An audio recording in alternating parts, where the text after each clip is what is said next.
So we're going to be talking, like I said, about the new form builder, how it works. There's a lot of things that you can do on it.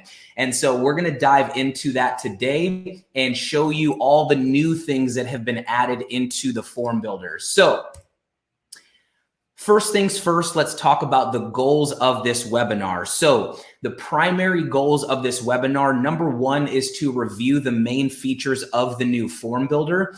The second thing is to provide tips to increase confidence in designing your forms without needing custom code. So something that I want to specify with this webinar is that during this webinar, we're not going to be talking about anything that has to do with designing using custom code. The whole purpose of this webinar is to show you how you can use the new form builder without needing to know anything about CSS, without needing to know anything about HTML. It all has to do with just using the form builder as it's put together. So that's a big thing we're going to talk about here. And then the last thing is we want to help ease you through the transition of change. And I know a lot of you have been asking about the deadline that's going to be coming up. We'll talk about that later, but at least for the goals here, we're going to talk about helping ease you through this transition of change, because at some point our old form builder is going to be going away, and this new form builder that we're going to look at today is going to be the gold standard. It's going to be what everyone is using moving forward. So we'll dive in here and we will talk about it. So here are going to be the different things that we're going to chat about today, and it's kind of our outline for the webinar. The very first thing we're going to talk about is containers. It's basically the newest flashy feature of the form builder. It's how you do the full width forms. It's how you do a lot of the cool things that you've probably been seeing a lot of people do. So we're going to talk about that first right out of the gate. The next thing we're going to talk about are some additional styling things that you can do, like spacers and dividers. Those are two new elements that were introduced not too long ago. We'll talk about HTML blocks, and we will talk about custom CSS. We're not going to be diving into how to use those things, but I am going to talk about some of the guidelines that we now kind of recommend with the new form builder. So we'll talk about that. Then we'll get into some functionality things as far as how to add packages inside of proposals. Now it's a little bit different than how you used to do it on the old form builder. We'll talk about adding a contract and an invoice, where you can find that at. The new preview mode that we have, this is going to be very important when you're building forms to utilize that new preview mode. And then the last thing we're going to talk about is legacy mode.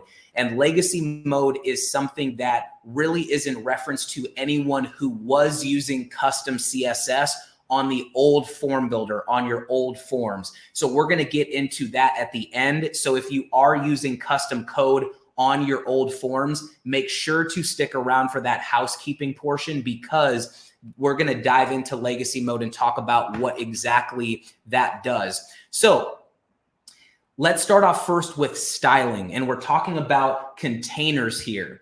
So with styling, the very first thing that we're going to get into, it's probably why a lot of you came, is the full width containers.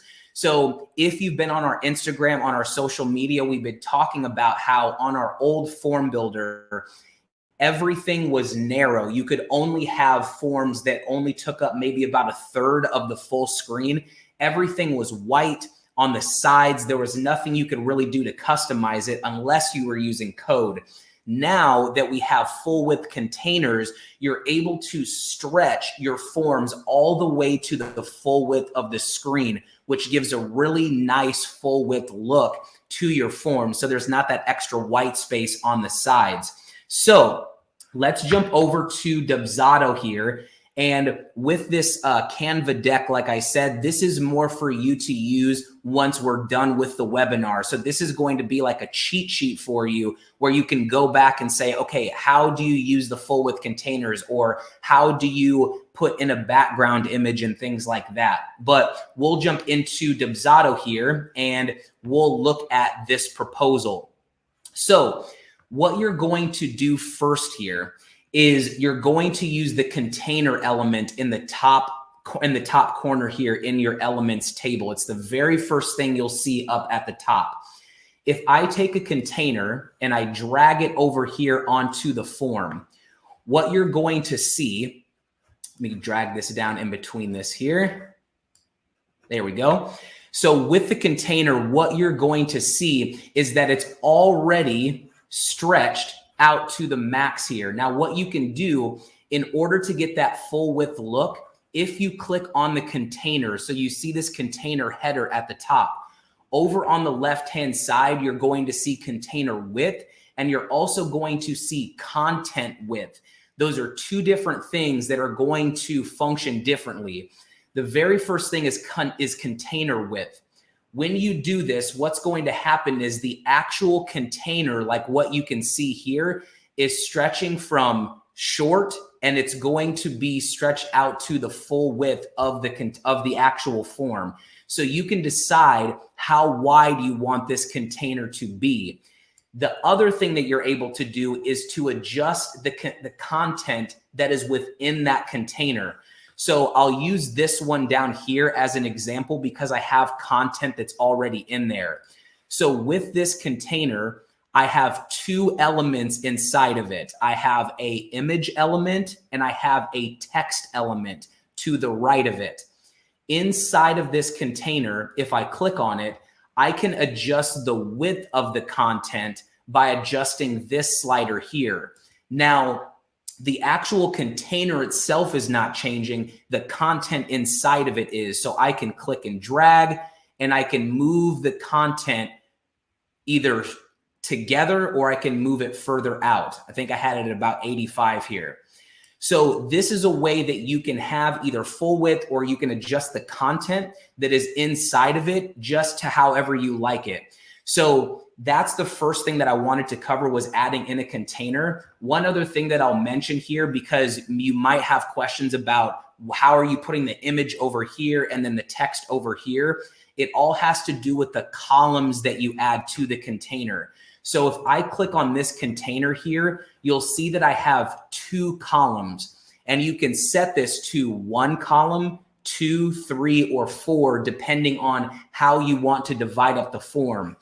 If we scroll down here a little bit further, when we're getting into sort of developing the packages, on the old form builder, you used to be able to take the packages and put them inside of a column element. That's what it used to be called, but now it's been switched to container.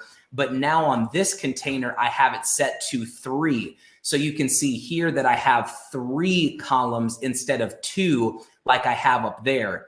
Same idea here. I can adjust the width of the content inside. So it's spreading it out depending on how far I want to adjust the content width on the inside. So that is how you can adjust that there. So we've talked about containers with the full width, and we've also talked about the content width on the inside.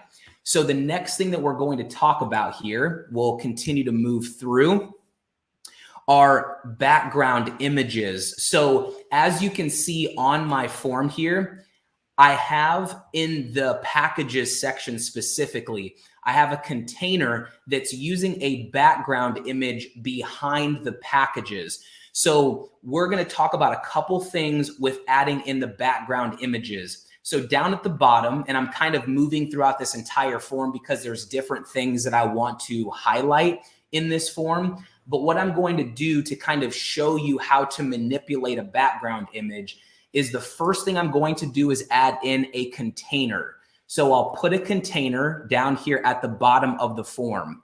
So I click on the container, I click on that green bar at the top so I can edit the container. Then what I'm going to do is I'm going to use, well, on this one, actually, before we get into it, there's something I want to show you, but the first thing we're going to do is add in the background image. So if you scroll down a little ways on the side, you'll see where it says background image. This is where you can add in a file to have as the background image. So a couple things here with this before I add this in. The first thing, and we have a little help text here.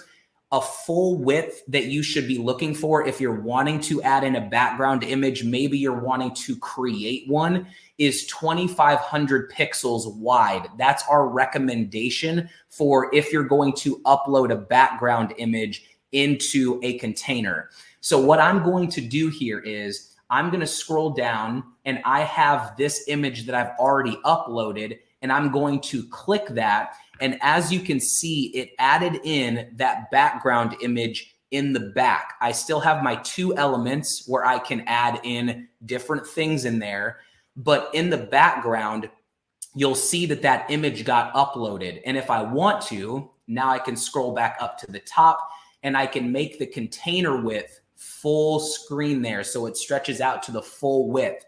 So I added that in there. Now, something that I want to speak on here, because I think a lot of people have had questions on it, or they've written into our chat support because they're not sure why this isn't showing up. If I add in a background image in this container and I do not have anything in these elements here, if I save this, gotta save it first, and then I preview this form, what you're going to notice down here at the bottom is that it's gone. There's nothing in there. And some people have said, why, if I add in a background image, is nothing happening there? The reason for that is adding a background image is meant to be there when you have elements inside of that particular container. So what I need to do in order to see this image show up is I need to at least add in some elements here. So if I put in, let's say, a text box into this container, and now I'll save it. Now, if I preview it and I scroll down to the bottom, now you'll see that it shows up. So first things first, just right out of the gate with this, if you are adding in a background image, meaning that over here on the right-hand side, you're putting in a background image, you have to have elements on top of it in order for it to show up. If you do that, then you'll be able to see the background image behind those elements. So that's the first thing. Now, the other thing that you might say is, what if I just want to add in a background image and have it as a banner, sort of like a hero image at the top of my form?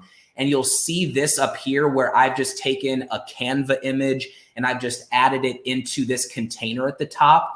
What you need to do, instead of just adding in a background image, because again, I don't have any other elements in here, it's just an image. So how do I get it to show up? What you're actually going to do, and I'll use this one as an example here. Let me go ahead and I'm going to reset the background image. What you would want to do if you just want to have a hero image, you don't want any elements in there, but you want one image to stretch across the entire form. What you're going to do is click on the container, and then you're going to switch it over to one column. So you just have one column here. Then what you'll do is you'll go to the Elements tab here, and then you're actually going to add an images element inside of that container. Then you can click into that images element and add in your actual image. And then what you can do is you can stretch the content width to full width. So if you're just wanting just that one image, maybe it's a hero image or somewhere on your form, if you're just wanting that image there, go ahead and add an image element into the container, then do content width to 100%, and it will stretch out to the ends of the screen there. But if you are just using a background image, it's not going to show up unless you put elements in there. Sort of like this GIF that I have here. I have a text element on this actual background image. So that's why it shows up when I do a preview mode. So that was one thing that I know a lot of people were having questions about. They've written into our chat support. So I wanted to make sure to address that and how you can use background images. Now, the next thing that I'm going to talk about with background images is you'll see in my container that has the packages in there. If I click in here, just some really cool things that you can do with background images. So I have my background image already set and I have my package elements on top of it. So now what I can do is I can add in my background image and I can change my background color. Now, there are a couple things with colors that you can do if you don't have a background image. So something that I could do here is I could reset this. So now you'll see that all it's showing is just my background color, and I can adjust this color to whatever I want. But if I add in a background image behind this now, I kind of switched up the image there. But if I add in this background image, what I can do is create some really cool combinations of things. If I have black as my background color, and I also have a background image on there, what I can do is right here where you see background image opacity, I can take this and I can adjust this. And because I'm making the image more transparent, it's bringing out the black behind it, darkening that image behind the container. And now I'm still getting that background image, but now I can actually read the package names and the amounts. So this is where you can have maybe full opacity, kind of like I have with my header at the top. This might be full opacity there at 100%. Or I can do something like this, where I do an image with a dark black background, and then I just drag the opacity slider down, and now you can see that text start to be more clear. So this is how you can kind of use the image, the color, if you just want a solid color, sort of like what I have in this container. I'm just using a sort of beige color here as my background color with no background image. So you can really change it up to how you want it. And what you'll notice is that this entire form is made up pretty much of all containers. That's all this is. I'm just stacking containers with full width on top of each other. So that's how you can use the background image and kind of play with the color and the opacity to get a cool look there. Now, the last thing I'm going to talk about, let me move forward here, is margins and padding. So when you first add in a background image, so let's say that I come here, I add in a container. So I'll put a container just on the bottom down here. And then let's say that I add in a background image behind it.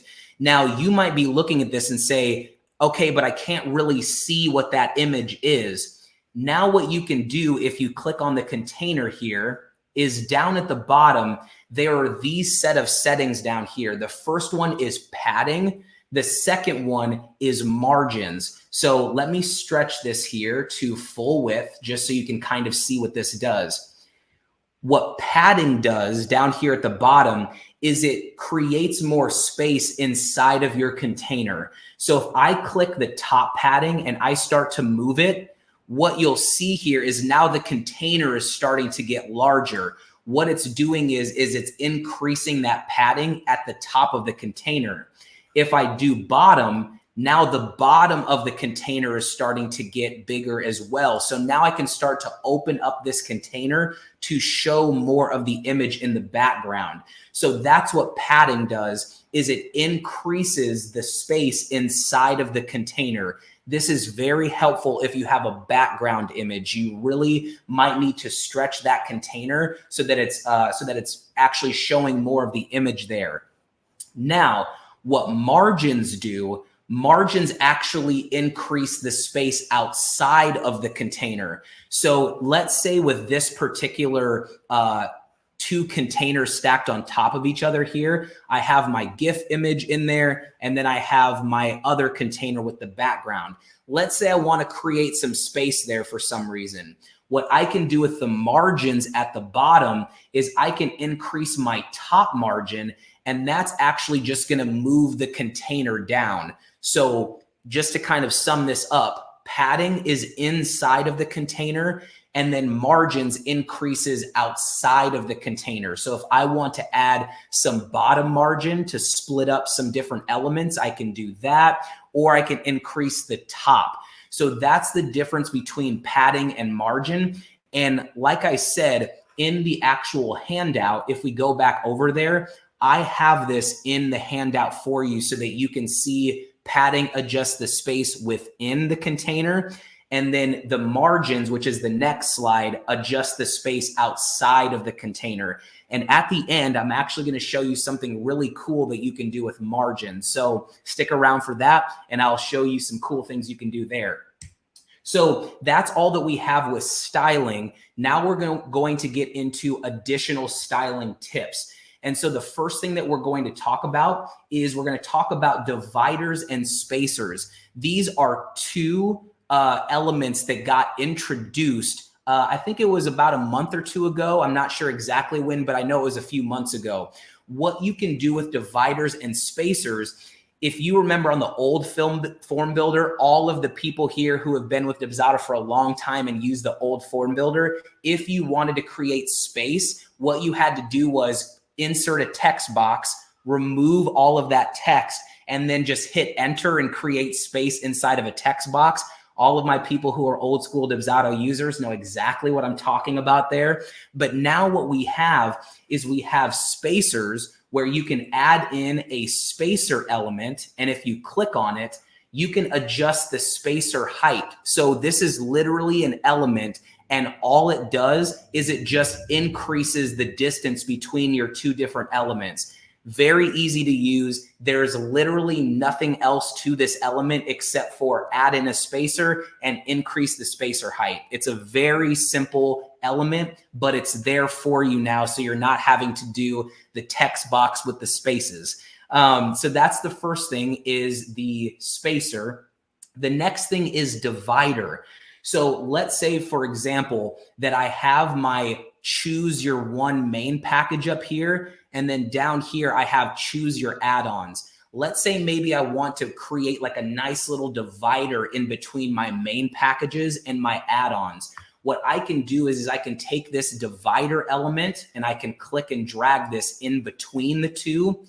And when I click on this, what you're going to see is that you can adjust the line style. So here it's just a solid line, but you can actually do like a dashed line or a dotted line. We'll do dotted here, and you'll see it changes to dotted. Then you can adjust the line color. So let's say that we'll make this black so you can see it a little bit better. And then we'll increase the line weight. So now we'll kind of create a bigger divider here that you can see really well. Now we can adjust the line width if we want to stretch this across the entire screen.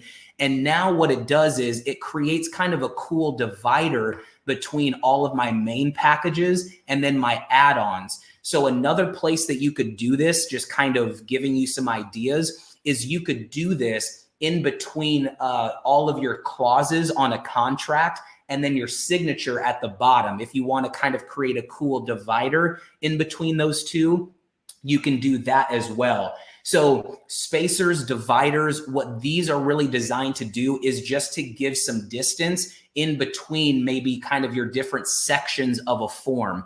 And so there's not much more that these two elements do. It's literally create space and create a divider. So there's not too much there to dive into.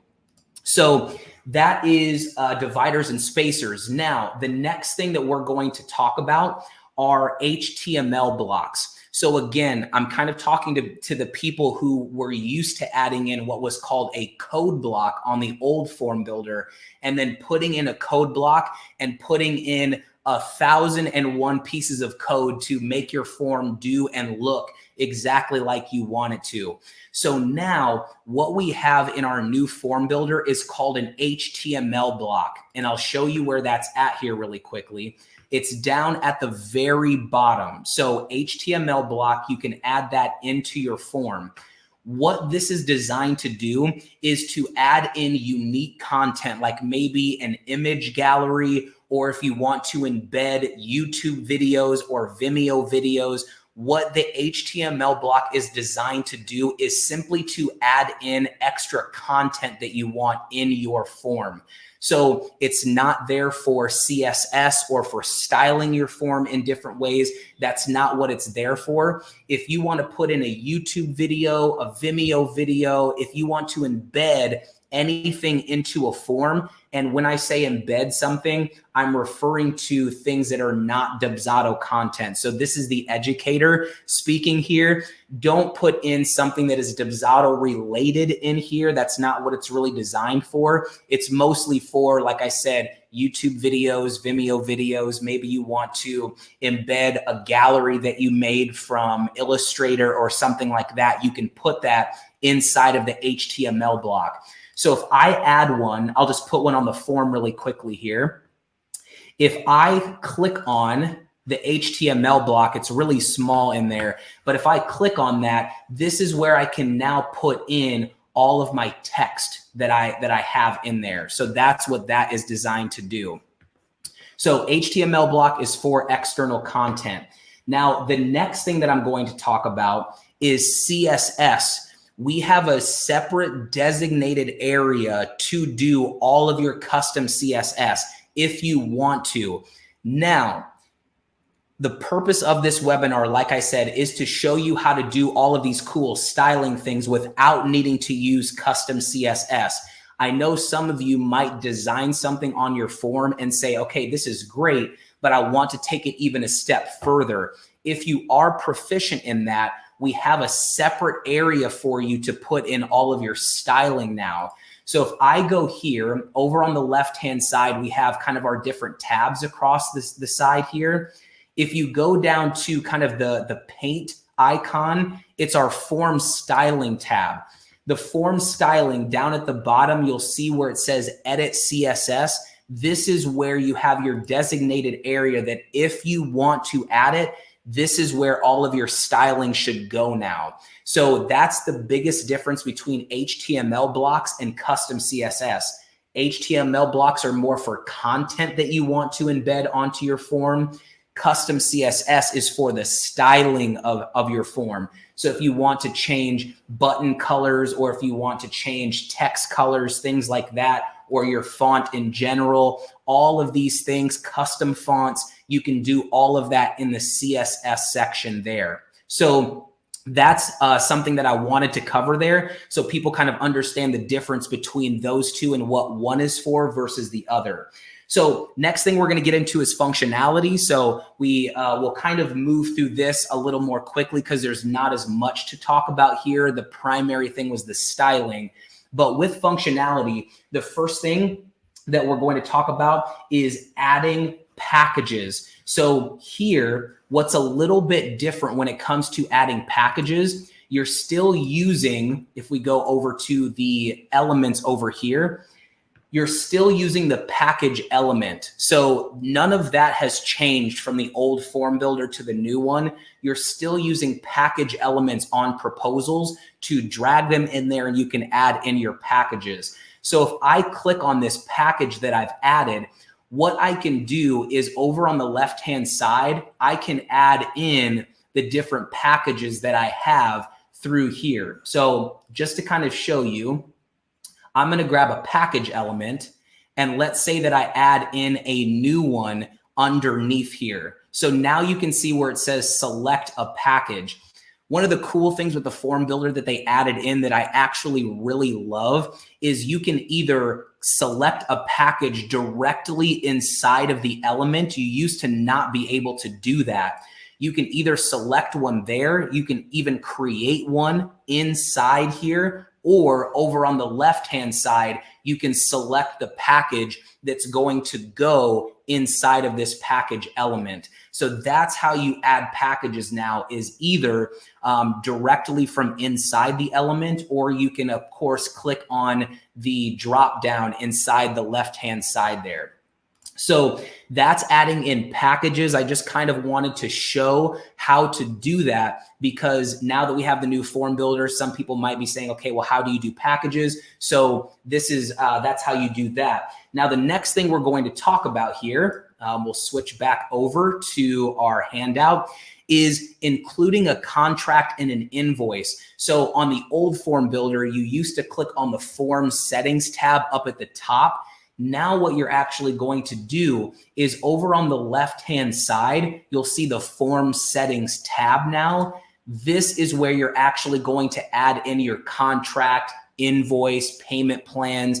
If you have discounts, you can add those in over there. You can also put in if you want them to select multiple packages or not. We're not going to really deep dive into all of that today because, again, this is mainly about styling your forms. So with this, what you would want to do is you can include your contract if you want a contract to go out with your proposal. And then here where it says include invoice, that's where you're going to toggle that on now. So if you were kind of confused about where that is on the new form builder, it's underneath the form settings tab over there. And then you'll just click the yes on this toggle and then this one over here. So that's how you can do that there. And then the last thing that I want to talk about with the additional styling and functionality actually is the preview mode. So when you are designing these forms, and I did this a lot when I was designing this for this webinar, what you're able to do, because if we're looking at this form here, yes, we have this set to full width, but at the same time, there is this panel over here on the left-hand side.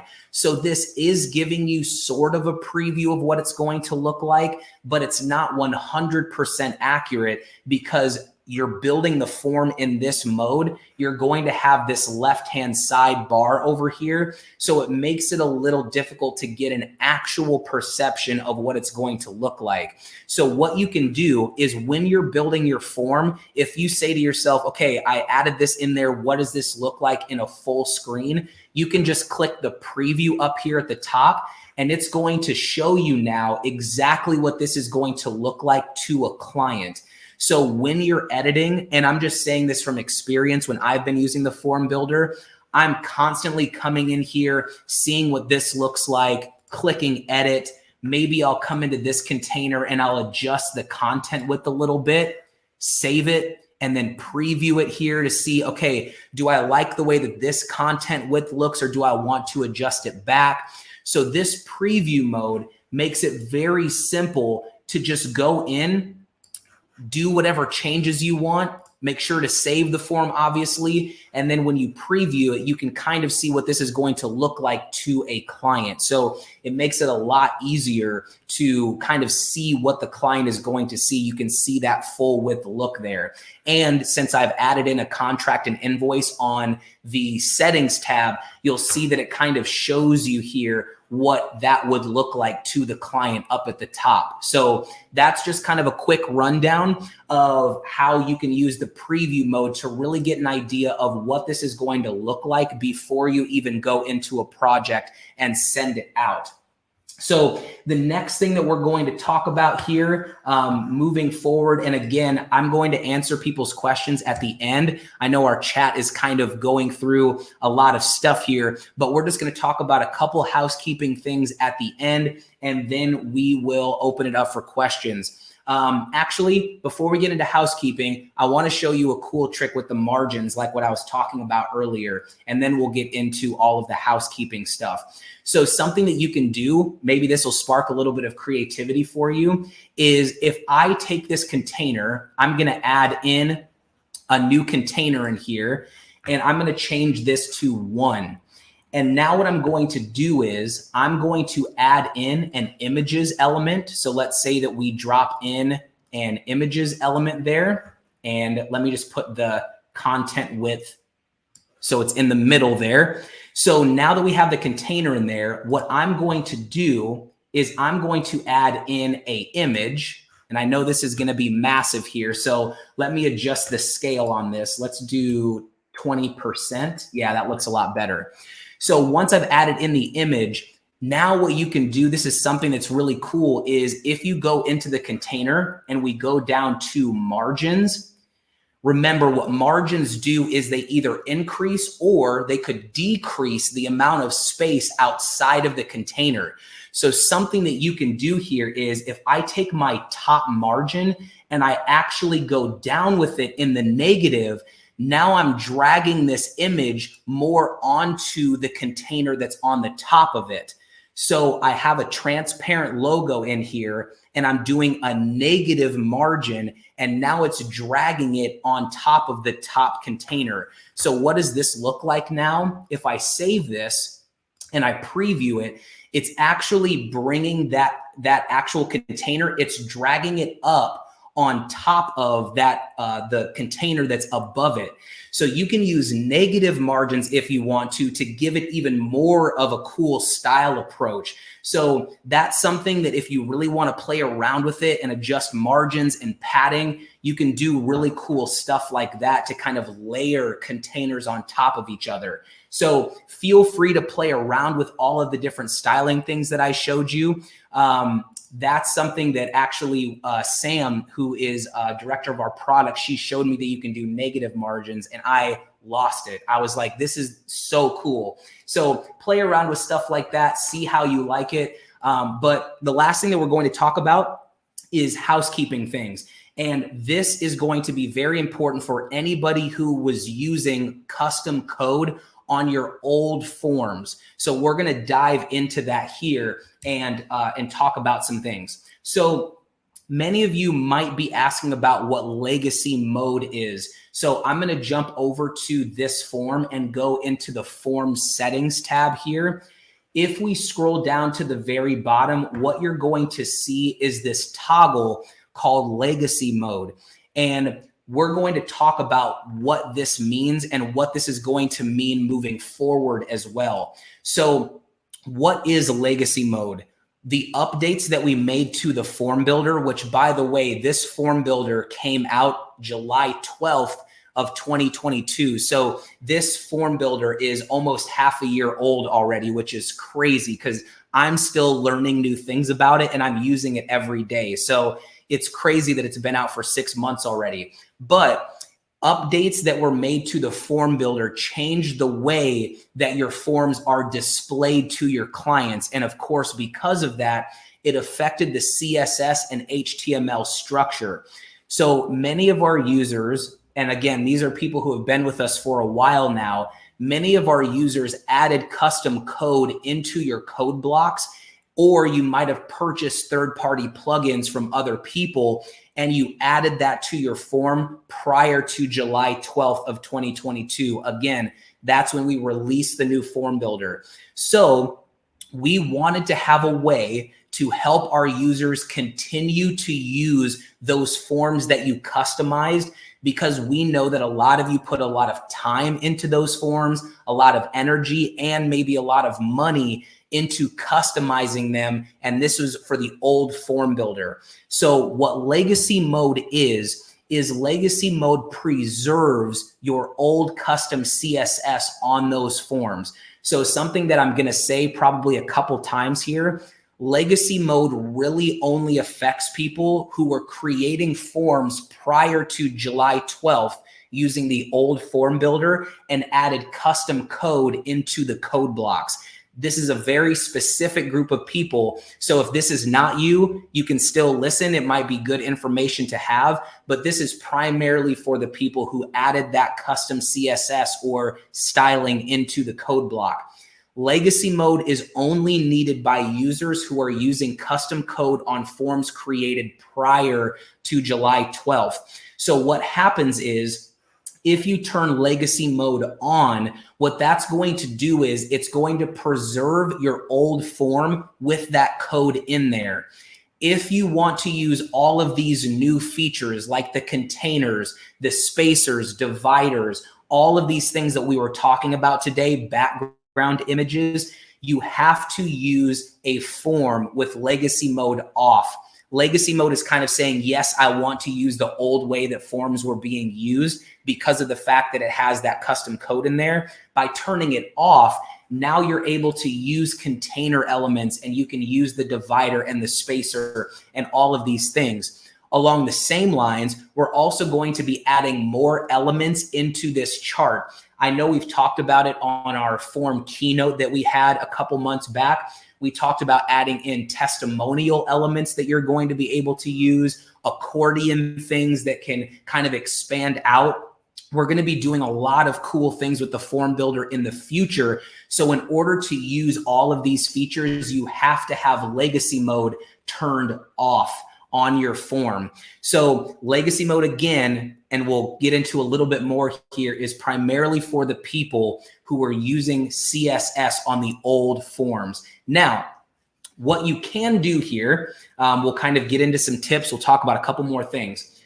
All forms that were created before July 12th of 2022 have legacy mode turned on automatically and will need to turn it off to use the new features. So this is the reason that we did that. Let's say you were somebody who was using custom CSS on your old forms.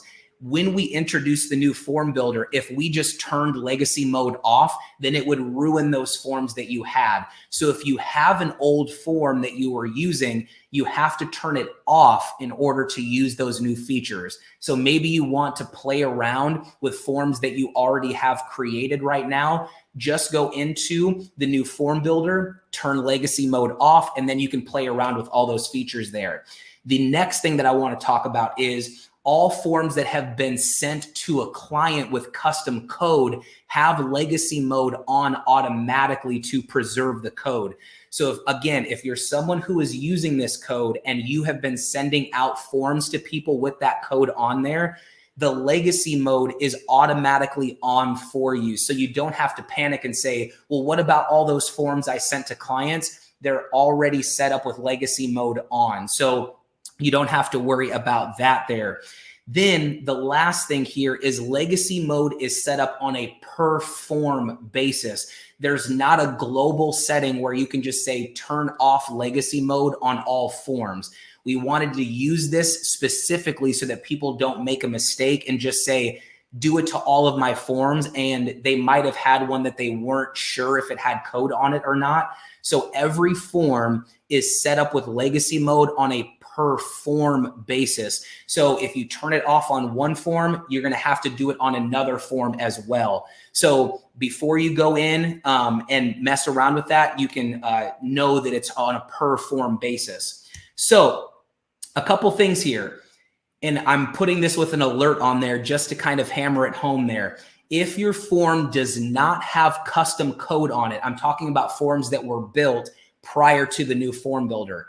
If your form does not have custom code on it, you can turn legacy mode off and your form will not be affected by the new form builder. By turning it off, you don't need to recreate your form from scratch or anything like that. All you need to do is turn that off, and then you can start using the new features. And what I'm going to do to kind of show you here is I have this proposal. If I turn legacy mode on, let's just say I hit this toggle. Now what you're going to see is I no longer have full width containers anymore. All of the background colors are now gone. If I scroll down, I'm losing all of the different background colors and images. This is now, the text was white and now you can't see it because there's no color behind it. So all of these things, this is what this form looks like with legacy mode turned on. If I click legacy mode off, all it does is it brings back the form how I had it. So just to give you an example, you literally don't need to recreate anything or change your form. Just go into the settings, turn legacy mode off, and now you can go in and start using all of those features there. So you'll kind of notice a big difference between what I've done to this form with it on versus off. So that's the next thing. And then one other thing that I want to mention here, we recommend making this switch now. If you want to use these features, which we encourage you to do, you can go in, start changing your forms immediately and start using the containers, the spacers, dividers, background images, all of that cool stuff there. Now, this is also very important. I want to talk about this here. If your form does have custom code on it, again, you're using old forms here, keep legacy mode turned on to ensure that your form will still look the same to your clients while you work on updating your code. Now, I'm going to talk about this at the very end about updating the code for the new form builder. We'll get into that at the end. We'll just talk about that briefly. But for right now, if you are using that custom CSS, go ahead and leave it on so that you can still use your form with all of the custom code that you had on there. So a few other things here, and this hopefully kind of hammers home the point once more. Legacy mode only affects those using custom code on their old forms. The new form builder it affects everybody. So as far as the look of how this is set up and building forms in this way, this is going to be what is going to be permanent at some point in time. Now, many of you might have seen on our social media, things like that February 1st was going to be the deadline where this new look of the form builder was going to be instated, or I guess not reinstated, instated permanently. We actually decided that we're going to extend that deadline. We wanted to make sure that we're doing this webinar. We wanted to make sure that we gave people time to kind of get used to all the different elements and things, especially after watching this webinar. And so we're actually going to extend the deadline. We don't have a fixed time yet. When we do, we're going to let everybody know, hey, this is when the transition is actually going to happen. But for now, you can take time. You can go in, you can play around with the new form builder, get your new forms looking really great using some of the tricks that we talked about today.